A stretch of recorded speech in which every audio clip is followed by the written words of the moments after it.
recognition or status, competition for your ideas to be heard. Culturally, how do we perceive competition culturally? We compete for political positions, economic positions, global resources. There's a competition for ideologies. I mean, there certainly is in the United States right now. So there's those kinds of competitive behaviors that come up as well. Interculturally, which we talked about a lot at the conference this week, men and women competing for the same or similar resources like traditional forest activities and extractive activities of non-timber forest products, for example, where now the men and women are starting to compete for those products and at a detriment to the women because of some of the issues we talked about earlier, like access to the market and because of their gender, they don't have access to certain things, that kind of thing. So our human competition, our competitive behaviors can be very unconscious, and yet they can be they can be as disruptive as I think they can be creative too. Competition can also produce healthy change. It can enhance, for example, diversity. Competition can enhance diversity. It can promote change, and of course, then change can promote diversity. It's never a one-way street. It can also intensify competition. So it's, I think, how we understand it, again, psychologically, as to how we're able to work with and manage and deal with our competitive behaviors. Do they get the best of us in a sense or not? And are we able to understand how we can use competitive behaviors in working our programs or working our thoughts or ideas and just expressing them and just being able to express them? So the exercises around this for you, around competition, the question is that I ask you to entertain and reflect on, in what situation do you think you are most competitive? In what situation do you think you are most competitive? And again, this can be at work, work relationships, family, intimate relationships, parenting, leadership roles, maybe with friends or coworkers. Maybe when someone disagrees with you, it activates your sense of competitiveness.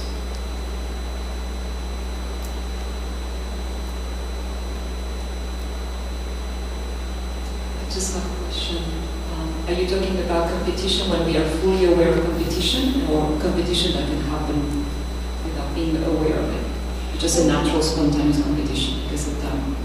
Yeah, actually, either one. I always prefer to try to figure out what you're not aware of. But if you're not aware of it, you may not be able to articulate it right now.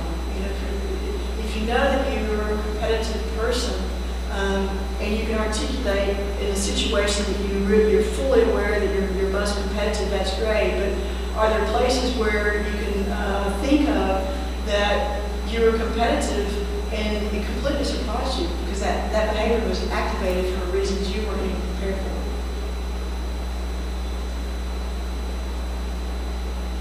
Because this happens, right? We get to situations we don't know what people are going to say and do, and we can get activated on any level. Did I mishear your question, or did I mishear your question? Okay. So in what situation do you think you're most competitive? The next thing to think about or come up with is, what in the natural world does your competitive behavior look like?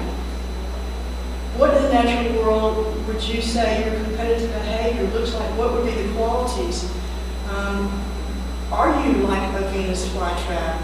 Are you like an ant? Maybe you're more of an insect in your competition, in your competitive behaviors. Maybe you're more like an animal or a mammal. Maybe you're more like a lion hunting or a plant, forcefully growing towards the sunlight. Maybe you're like a squirrel or a shark.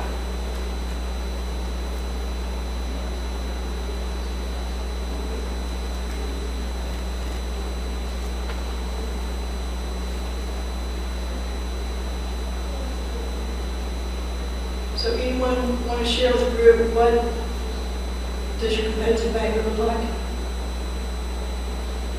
Something in the natural world that image reminded you of your competitive behavior? No? Okay. Come on. Let's keep it going. Let's keep it. I would compare myself to light demanding plants. Okay. First of all, they want light for survival, so I think what I'm doing is trying to survive. Good. Okay. The alpha female silverback gorilla. All right. All right. Great image. Great image. Good. You're getting it. That's working. Good. Anybody else? An image for your competitive behavior? It's very interesting because there's a quality to whatever it is that you're picking. That is a part of who you are.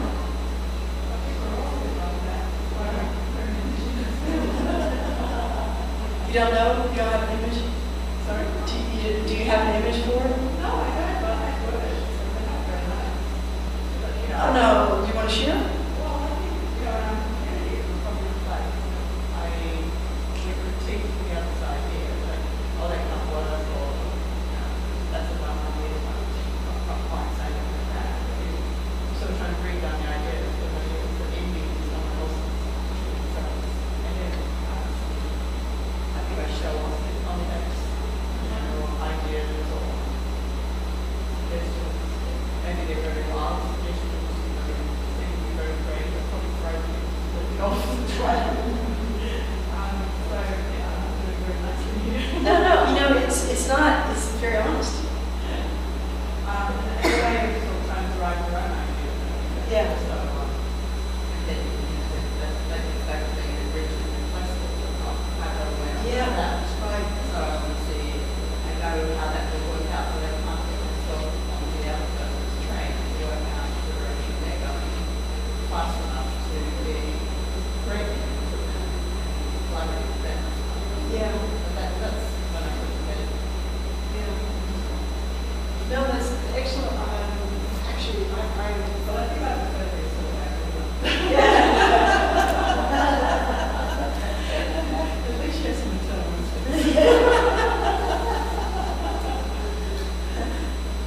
Anybody else?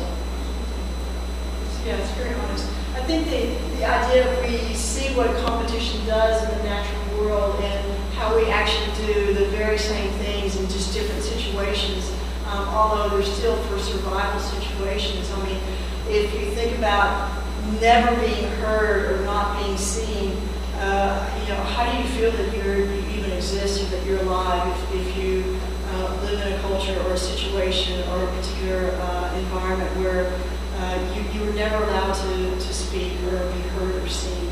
How do you get a sense of identity? How do you get a sense of aliveness or not?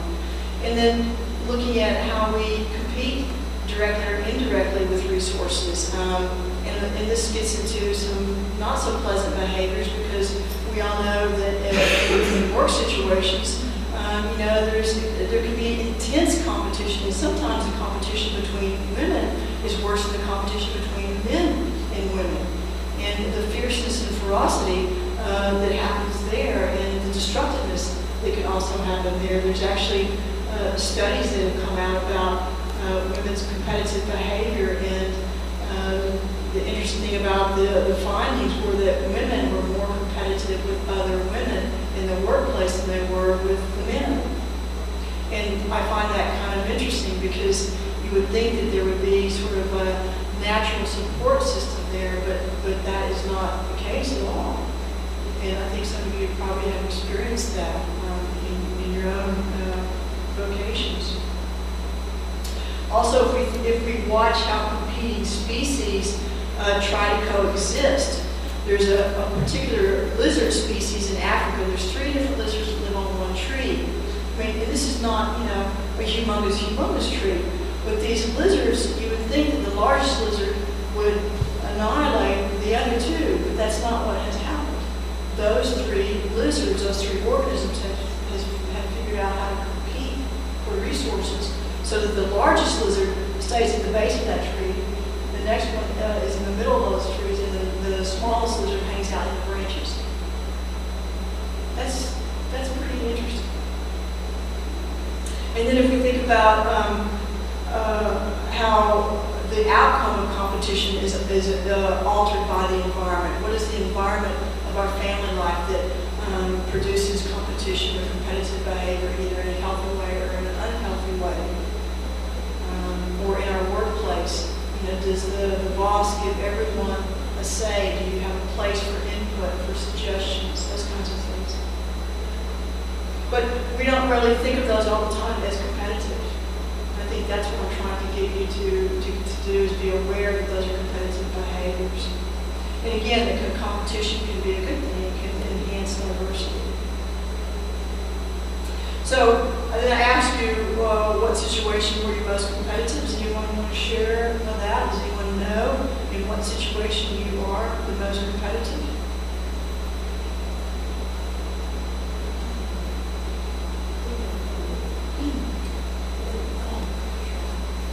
Well, the obvious one that came to my mind is going to be family games in our family, highly competitive in our family. But anyway, the non-obvious ones, when I can really scratch my head and think, when I'm with peers and we need to regularly report back on what we do, progress updates on whatever it is, it's really important for me to make sure that not only do I really show, or what I often feel I do is that I have to ensure that what I report back or what I do or whatever my program achieves is better than everyone else's. Yeah. It doesn't even matter what the standard is, if it's better than everyone else's. Yeah. And output or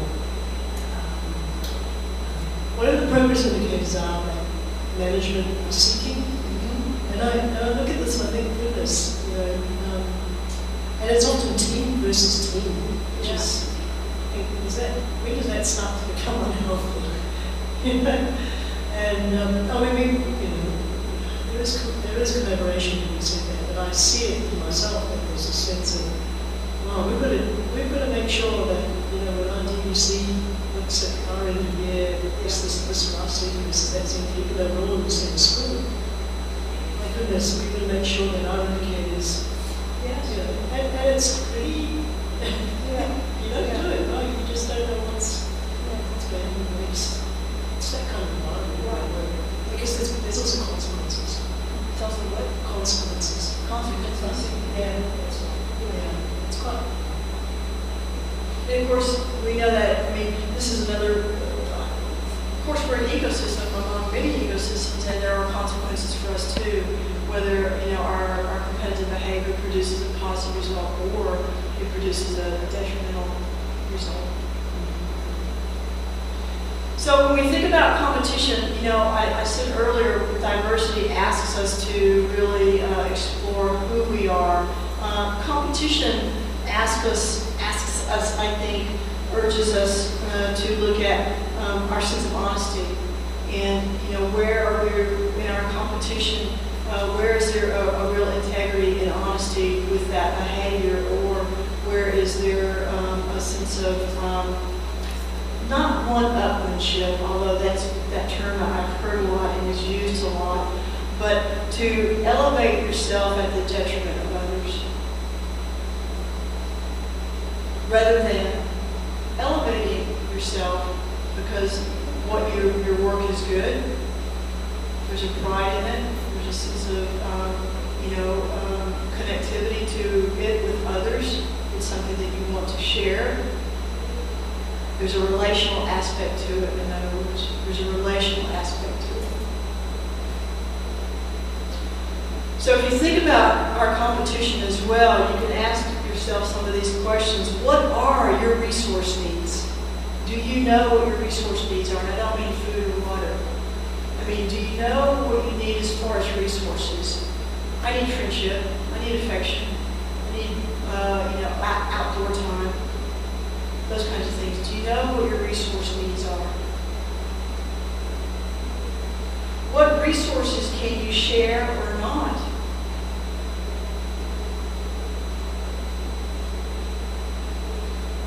What resources do you feel that you can share? And some resources, to be honest, you can't. Do you feel you are even resourceful? Do you think of yourself as a resourceful individual?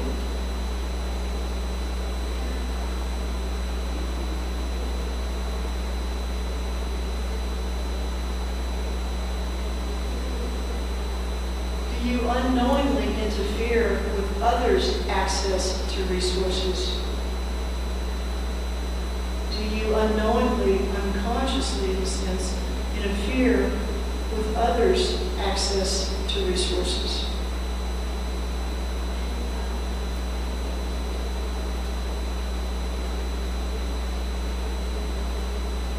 How do you get resources? Do you know what you do?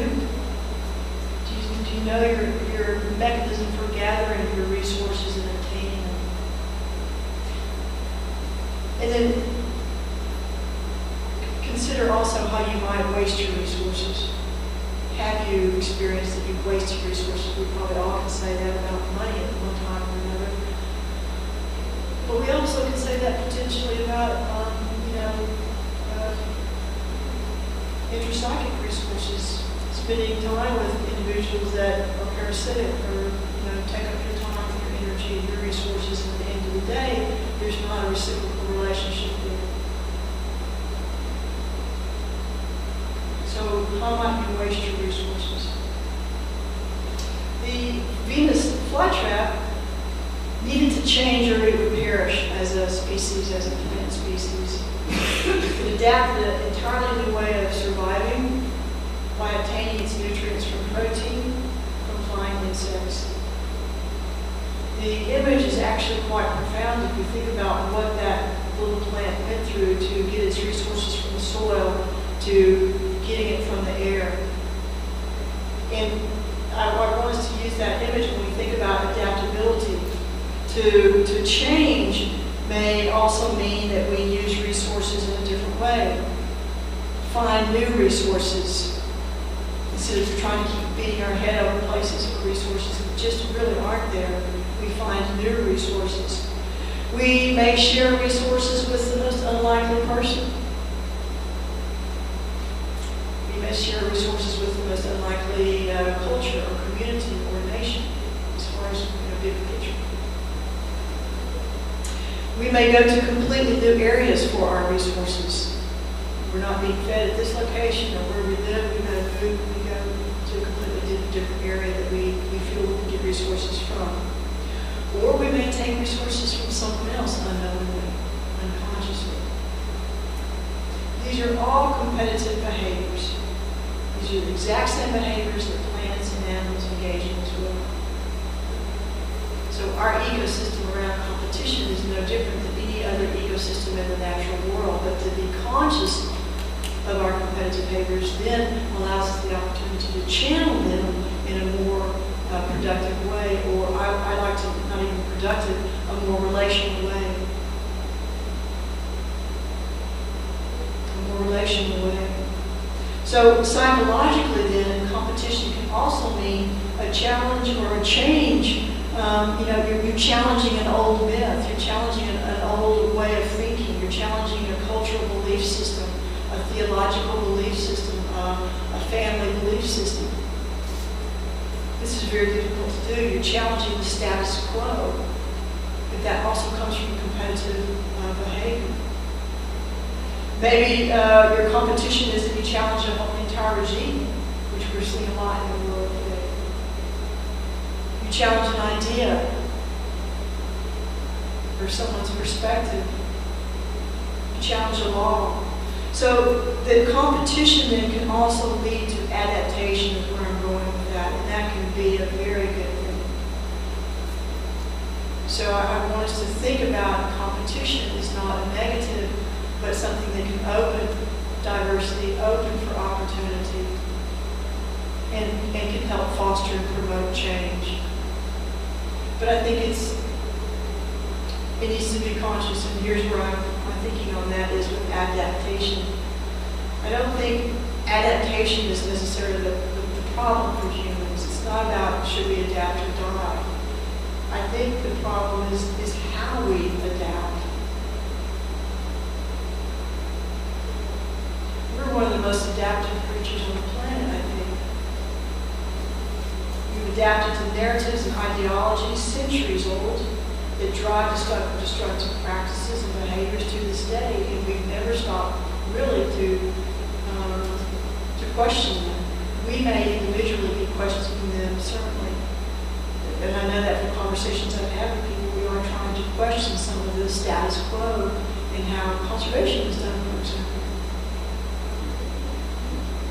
We've been forced to adapt in many situations. We've been forced to adapt to abuse in certain situations. We've been forced to adapt to poverty, to social injustice, to violence of all forms. So I don't necessarily think that it's adaptation that is the issue. Again, I think it's how we do it, how we modify the thing we're trying to change. And are we conscious of that modification process?